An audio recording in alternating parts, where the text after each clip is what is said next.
கர்த்தருடைய பரிசுத்த நாமத்திற்கு மகிமை உண்டாவதாக.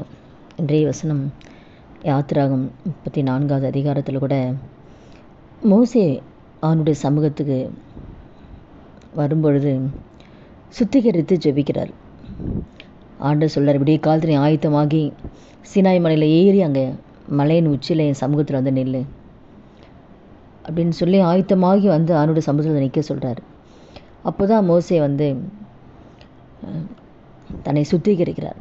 ஆண்டவருடைய சமூகத்துக்கு வந்து ஆண்டவர்கிட்ட இந்த ஜனங்களுக்காக பாவ அறிக்கை செய்கிறார். பாவ அறிக்கை செய்து தன்னை தாழ்த்தி அவர் சுத்திகரிக்கும் பொழுது தான் மோசே ஜெபிக்கிறார். உங்களோட கண்ணில் எனக்கு கிருபை கிடைச்சதானா எங்கள் நடுவில் நீங்கள் எழுந்தருளும் ஆண்டவரே. அப்போது ஜனங்களுடைய பாவங்களுக்காகவும் அவர் மன்னிப்பு கேட்டு ஜெபிக்கும் பொழுது தான் ஆண்டவர் உடன்படிக்கை பண்ணுறார். நான் பூமி எங்கும் எந்த ஜாதிகளுக்கும் செய்யக்கூடாத அதிசயங்களை உன் ஜனங்க எல்லாருக்கும் முன்பாக செய்வேன். உன் கூட இருக்கிற ஜனங்க கர்த்தருடைய செய்கையை பார்ப்பாங்க. உன் கூட இருந்து நான் செய்கிற காரியம் அது பயங்கரமாக இருக்கும். அப்போ மோசே என்ன ஜெபிக்கிறார்? ஆண்டவரே எழுந்தருளும் ஆண்டவரே, நீங்கள் எழுந்தருளும் அப்பா, எங்கள் நடுவில் நீங்கள் எழுந்தருளும். நீங்கள் எழுந்தாதான் ஆண்டவரே எங்கள் வாழ்க்கையில் அற்புதம். நீங்கள் எழுந்துருங்க ஆண்டவரே, எழுந்தருளும் ஆண்டவரேன்னு சொல்லி ஜெபிக்கிறார். அப்போ தான் அப்படி ஜெபிக்கும் போது தான் அவர் உடன்படிக்கை ஆண்டர் பண்ணுறேன். நான் உன் கூட இருந்து பயங்கரமான காரியங்களை செய்வேன். அப்போ நம்முடைய வாழ்க்கையிலையும் நம்ம ஆண்டுகிட்ட கேட்கணும், ஆண்டவரே என் குடும்பத்தில் நீங்கள் எழுந்தருளும் ஆண்டவரே. நான் போகிற பாதையில், நான் போகிற கடினமான பாதையில் நீங்கள் எழுந்தருளும் ஆண்டவரே. என்னுடைய வியாதி நேரத்தில், என் மரணப்படுக்கையில் நீங்கள் எழுந்தருளும் ஆண்டவரே.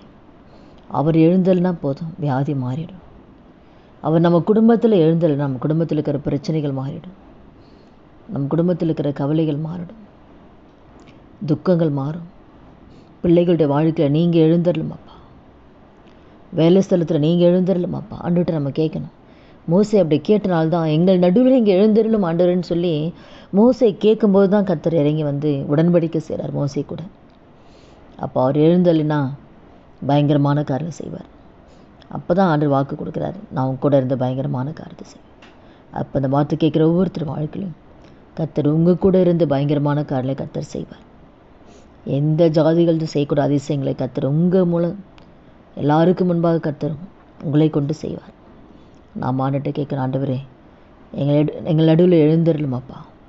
ஒவ்வொரு நாளும் நம்ம காலையில் அவனுடைய சமூகத்தில் காத்திருந்து ஆயத்தமாகி காத்திருந்து நம்ம ஜெபிக்கணும்.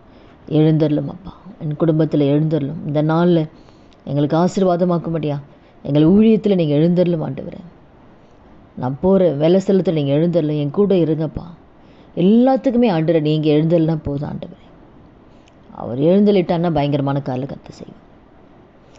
எந்தெந்த காலத்தை நீங்கள் வேதனைப்பட்டு கொண்டு இருக்கல, பிள்ளைகளை குறித்து, பிள்ளைகளுடைய எதிர்காலத்தை குறித்து, குடும்பத்தில் தேவைகளில், கடன் பிரச்சனை, என்னென்ன காரியத்தை குறித்தெல்லாம் நீங்கள் வேதனைப்படுறீங்களோ கர்த்தர் அந்த இடத்துல எழுந்தள்ளினாருன்னா கடன் பிரச்சனைகளை கர்த்தர் மாறும்.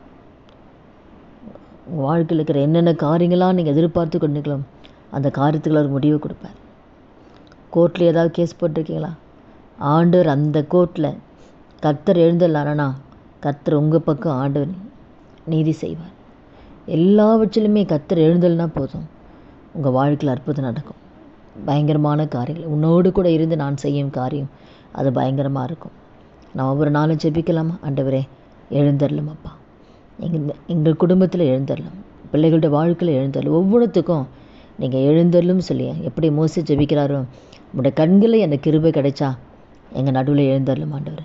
அதே போல் நாம் ஜெபிக்கலாமா?